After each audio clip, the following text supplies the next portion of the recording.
Hi, good morning. Ako nga pala si Alan Bartolata. Nakatira dito sa Bacoor, Cavite.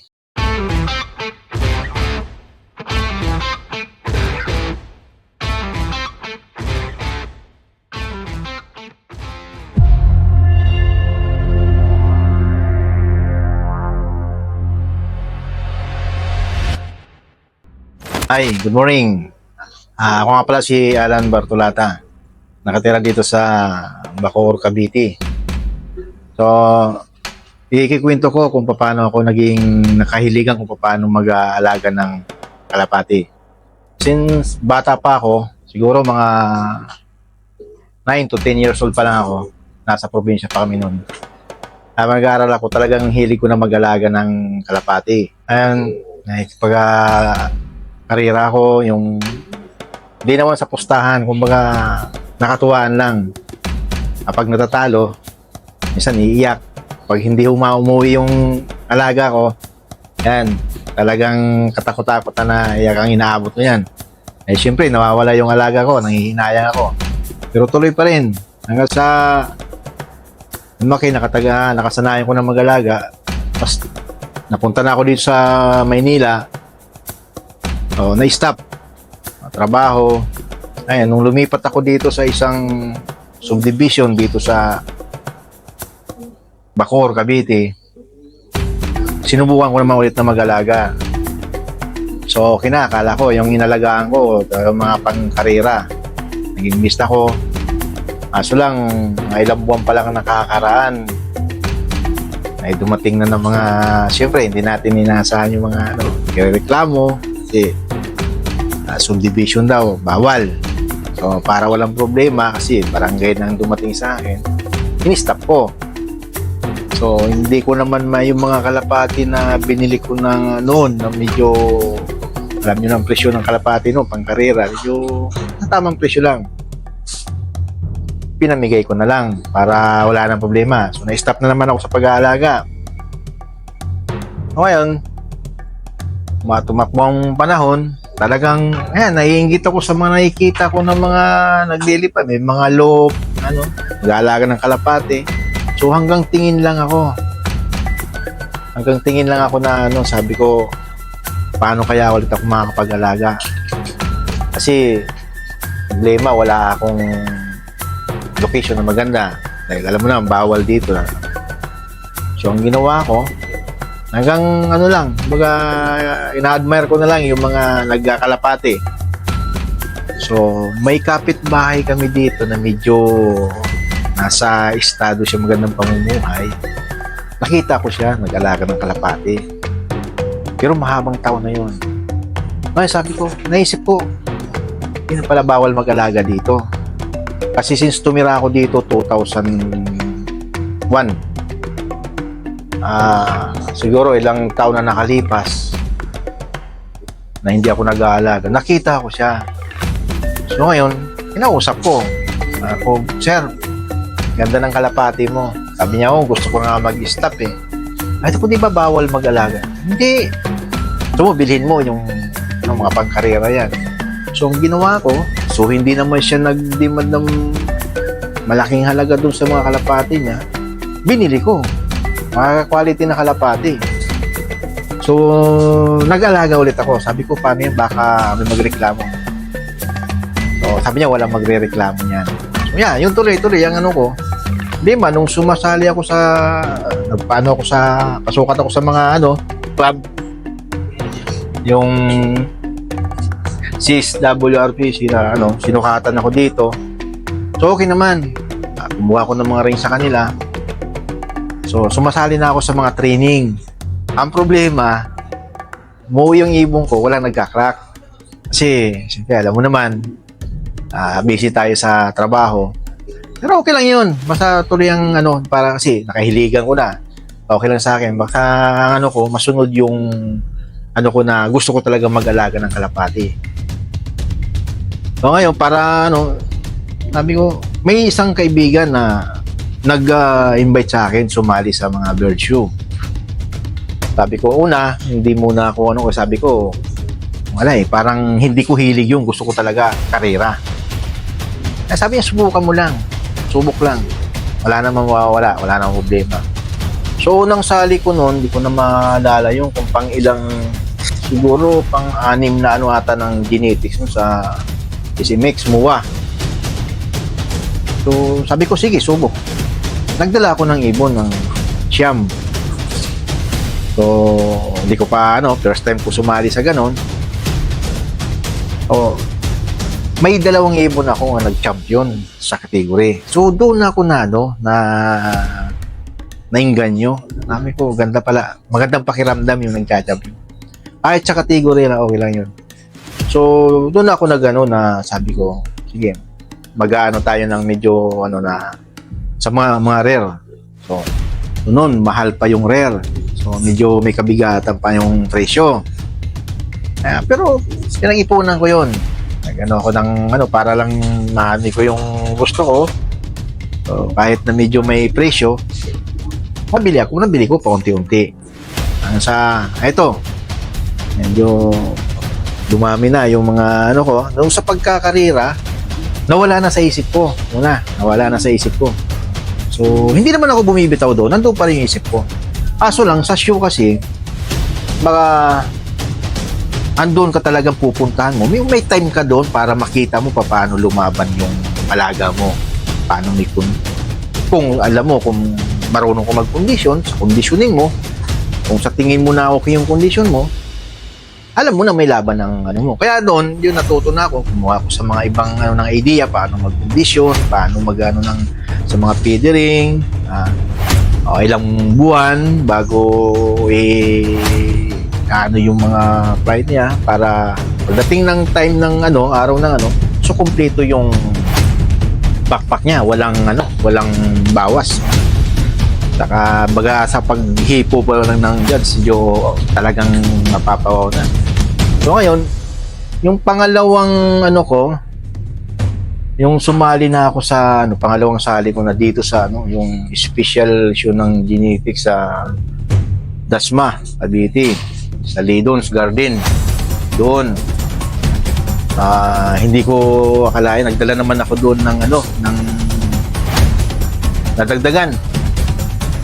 Ito yung trophy nadagdagan ng ito. Yan ang dala ko noon, 14. Ayun, ito yung trophy ko na yan, ito. Yan. Ito yung trophy. Yan. Ito, trophy sa overall champion, Opal, big category. Ayun, plus yung ng wingmaster, yung libre na isang sakong nakuha ko nun na patuka. So nakakatuwa, na ito pala, hindi ko akalain. Syempre sa dami ng mga sumali, ako nakakuha ng ng pangkalahatang overall champion. Doon na, tuloy-tuloy na yun. At saka may cash prize pa. So syempre tuloy na yung ko na hindi lang pala ito, kasi tuloy-tuloy naman yung gusto ko i-improve pa rin yung mga alaga ko. Titingin pa rin ako kung saan makakabil ng mga nakakandang klaseng ibon. So kailangan lang talaga, sabi nga, maganda mag-alaga ng kalapati, talaga yung hilig mo. Problema nga lang, kailangan masustinihan mo rin kung yung hilig mo, kailangan mabigay mo rin yung hilig ng alaga mo. Kasi kung nag-aalaga ka lang, tapos hindi mo may bibigay sa kanila yung pangangailangan nila, sayang lang. Sayang lang yung ni-invest mo. So, kaya doon sa mga nagbabalak na so maganda mag-alaga ng ng kalapati kasi nakakatanggal stress to. Kumbaga sa dati halos parang hindi ko naisip na trabaho, nandun na trabaho, pero ngayon so trabaho, gusto ko talaga umuwi kasi yung alaga ko magugutom sila. Kailangan ko pagdating dito, kahit pagod ko sa trabaho, yan, bago matulog, kailangan titingnan mo muna sila. Kukunin sa kid, ihipuin, kung ano baka, okay ba? Yung iba, malungkot pag inabutan mo na medyo malungkot din sila, nararamdam. Parang may sakit, kailangan mo gumutin. Yun, kailangan din nila ng mga vitamins. Parang tao rin yan. Na anong kailangan mo, ganun din sila. Kasi biruin mo sila, katulad yan. Kulong na nga sila, hindi mo pa sila pakakainin. O, di ba? So, yun ang ko na hanggang sa minsan para maano ko lang yung mga pang-araw-araw nila na pangangailangan. So, yung iba nga gustong mag-abel, binibintahan ko rin sila para maka-support ako sa mga pampatuka. Yung vitamins. So, kung may kailangan pa ako bilhin na ito, gusto ko ito, yun. Kaso lang, minsan pag kami namalas ka, dinapuan ng sakit, wala ka talaga magagawa. Pero kailangan ang loob natin laging malinis. Ito, nalilinisan ko ito once a week. Pag-araw ng linggo, talagang kailangan linis todo. Pero pagka naman, kailangan ko pagdating, pag-alis, pag-alis sa umaga, pagdating sa hapon, kailangan pakain yun. Kunti-kunti lang para hindi sila magutom. Ngayon, hanggang sa ito na yung mga achievement ng mga alaga ko. Dumami yung mga alaga ko. Ayan. So, hindi ko na iniintindi kung ilan yung nila. So, makikita nyo naman dito sa mga achievement nila. Ito yun. Marami na rin mga nanalo dito na Ito yung opal kak. Pangalawang sali ko sa bird show. Nakapagpa-overall champion din nakakagad ako. Doon sa Lidon Garden. Genetics Special Station.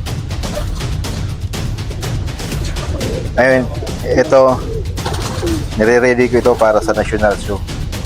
It's coming January 18. Tingnan natin sana, wag mabawasan yung pakpak niya.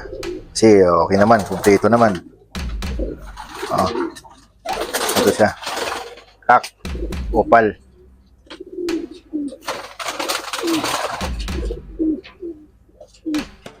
Ito naman yung sinag 9th overall champion siya last December 2 sa CRCPF dito sa Imus, sa City Mall, Imus, Cavite. Bali, Gracel, Kak, Big Kak. Pwede rin ito ilaban kasi naka-genetic sa YB category siya. Kaya pwede ko siyang ilaban ulit sa national genetic show sa this coming January 18. Kung papala rin, sana makalusot ulit. Big Kak.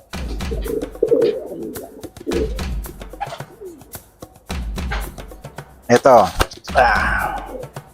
Kak Andalusian. So, nag-champion siya sa Andalusian category. Sa Lidons, OB. Goldberg. Tapos, second place siya doon sa nakarang CRCPF. Bird show. Ngayon, hindi ko siya may lalaban gawa ng lugon siya. Ayan, oh. Makikita niyo yung tsura yan, oh. Ayan. So, ano na lang siya. After mag-molting niya, talang muna natin sa breeding para hindi tayo maubusan ng Ito yung foundation bird ko sa Andalusian. Yung makikita mo yung tsura niya. Ayan, oh.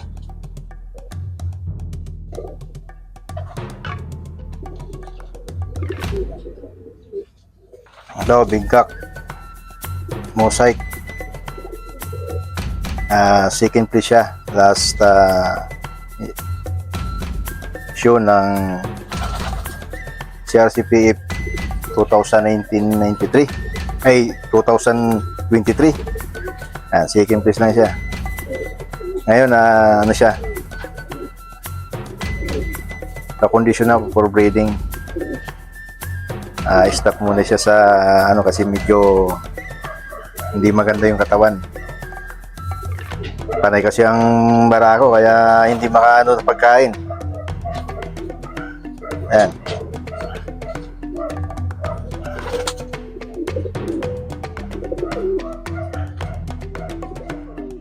Ito yung sa overall. Ito naman yung sa ano, sa tayo ito. Yung sa virtual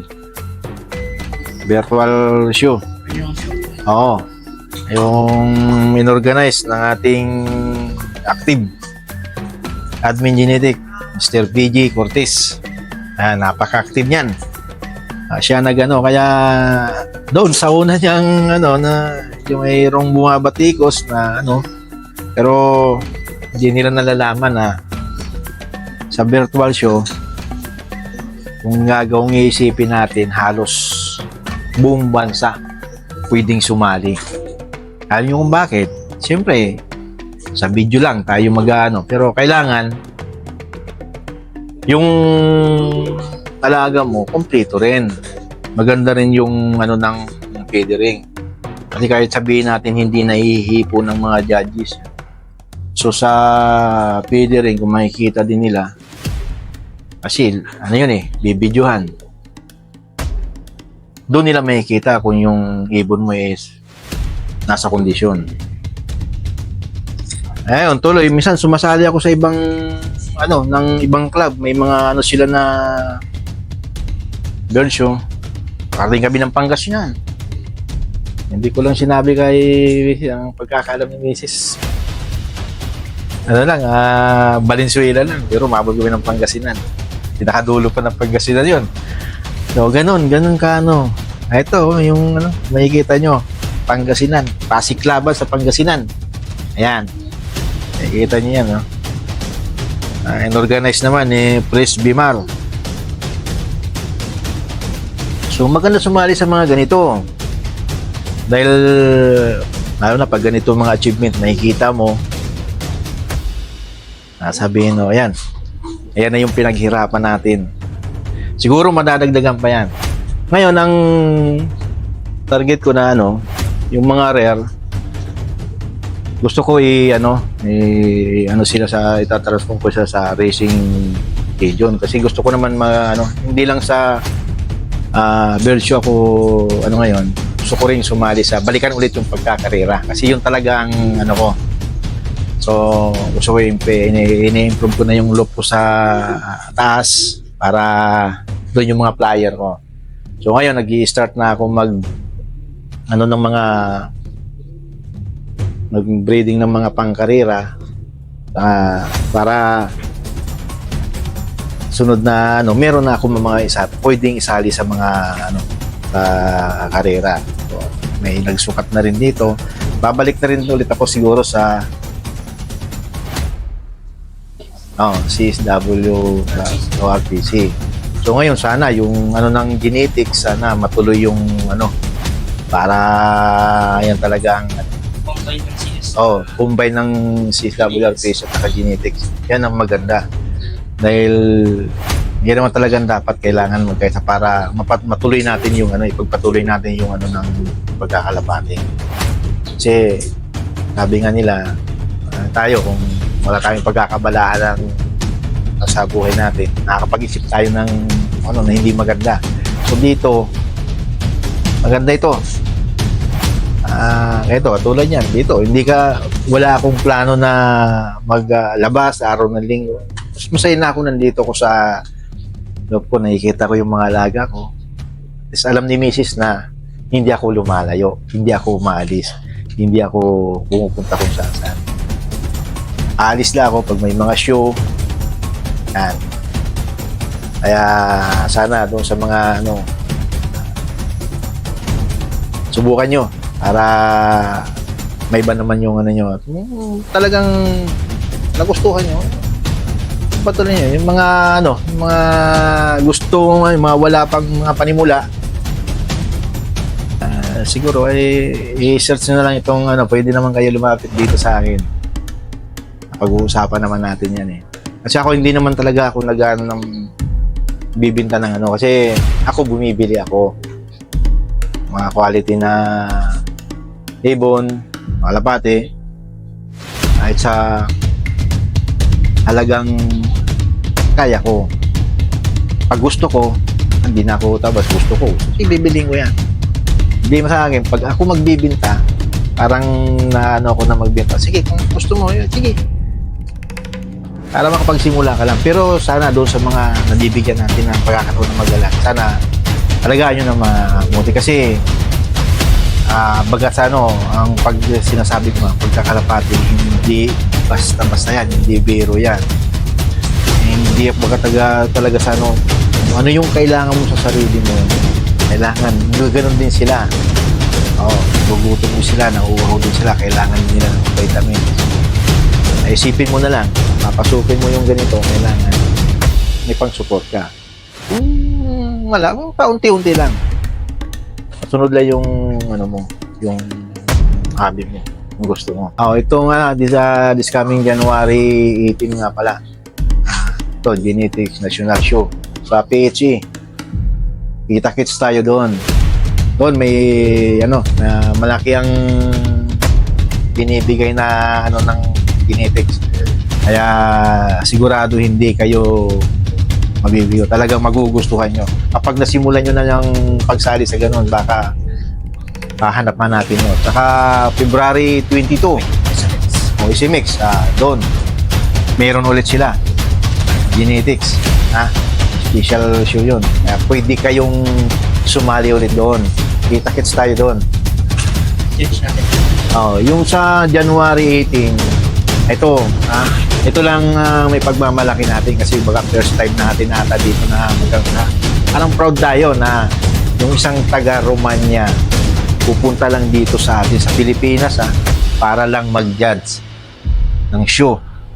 Dahil yun din ang hilig niya sa kanila. Yung taga Romania, pupunta lang dito para mag-show. Kaya ang judge natin sa Genetics this coming January 18 is foreigner. Si Mr. Edward Majak. At saka yung local naman natin na isa ring batikang panser. Kilalang kilala. Si Mr. Emmanuel Go. Kaya hindi basta-basta sa judge pa lang, kumbaga sa ulam, talagang quality na. Kaya doon sa mga bagong sa mga gusto, ini-invite namin kayo. Subukan nyo lang. Punta kayo, hindi kayo mabibigo. Masisiyahan kayo. Ito sa mga maraming salamat. Sana tangkilikin natin ulit yung pag-iibon. Ang pag-iibon. Hindi ko naman kayo sa kundi mas maganda yung nakakatanggal ng stress, nakakatanggal ng pagod. So, patuloy lang natin yung hilig natin. Huwag natin yung pagkakalapate. Ito isang hilig lang talaga na kailangan natin suportahan para maganap yung dito sa ating bansa. Okay, maraming salamat. Kita-kits tayo, Genetics National Show January 18, PHE, Santa Misa. I-start po ng registration 7 to 9 PM. 9:30 judging po. Kita-kits po tayo. Maraming salamat. God bless.